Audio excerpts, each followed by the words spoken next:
Today we are making caramelized onion soup, but not the kind you are expecting. The most famous onion soup in the US is the French onion soup. Basically, it's grilled cheese soaked in beef broth. Don't get me wrong, I love it, but it's not exactly a nutritious meal. The onion soup we are making today goes in a completely different direction. Adding tomatoes, kale, and beans creates a soup that's equally hearty and satisfying, but not nearly as heavy. It's the kind of meal I can eat every day in winter. Any bean variety works in the soup. If you start with dry beans, no need to make a separate stock. The bean cooking liquid is the best vegan stock you could possibly ask for. But there are other options.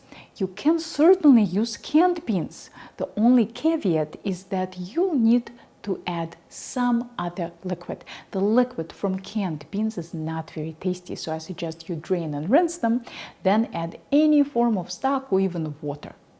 Lentils would also work well in this soup and don't require planning in advance. Just simmer them gently in salted water until tender and use instead of beans. Good varieties for this application would be lentils that hold their shape, like black, brown, and dupuy, also known as French. You could even boil some farro or barley and use that instead of beans. But for the best possible version, nothing beats dry giant beans, so that's what I'll use today. Cooking dry beans is complicated. If you already have a method that's working for you, stick with that. If beans give you trouble, the link to my bean cooking tutorial is below. The more onions you can use, the better the soup will taste. 2 pounds would be the absolute minimum, but 3 would be better. Cut the top and the root ends off. Cut the onions in half, pole to pole.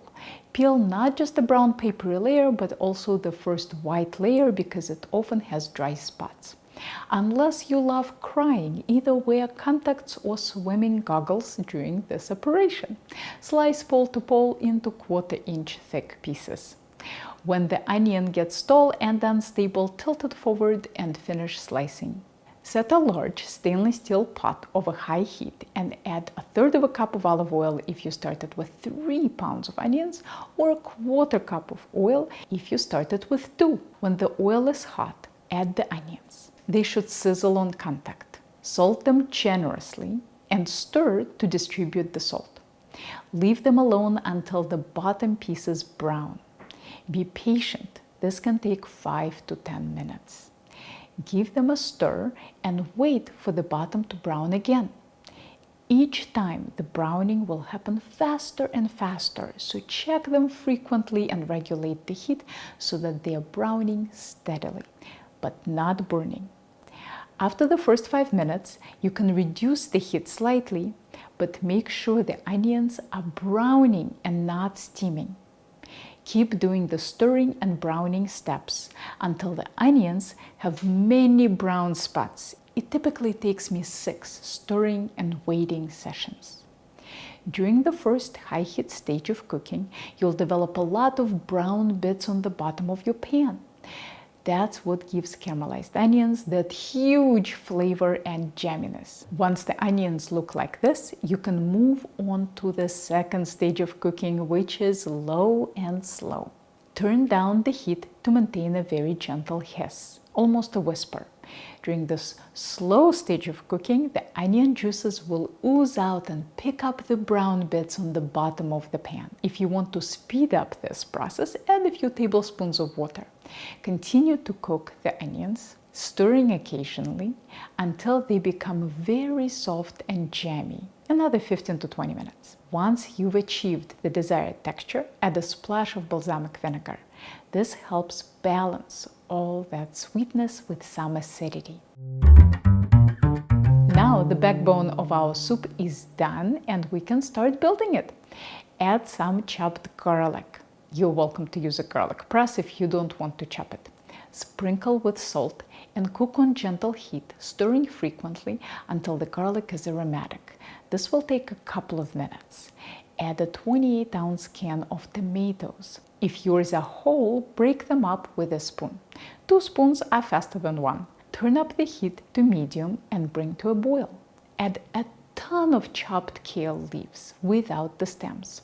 They shrink a lot, so use whatever comes in a bunch. There's really no such thing as too much kale. Fill the tomato can with about a cup of water to wash it out and add that to the pot. Cover with a lid and cook until the kale turns bright green. Give it a stir, add salt and mix it in. Cover and cook until the kale is completely wilted. Dump in the beans with all their cooking liquid and bring to a simmer. Taste and correct for salt. Then let the soup rest for at least 20 minutes for all the flavors to blend. Many of my students will recognize the soup as the knife skills soup because we usually make it in the knife skills class. I can't emphasize the importance of knife skills for plant-based cooking. Everyone is talking about how we should be eating more unprocessed plant-based foods, but no one's talking about the elephant in the room. The vegetables do not wash and chop themselves. Instead of buying more vegetarian cookbooks, take a knife skills class or teach yourself by watching videos. I'll give you some links in the description below, and if you are ever in the Boston area, maybe I'll see you in my knife skills class.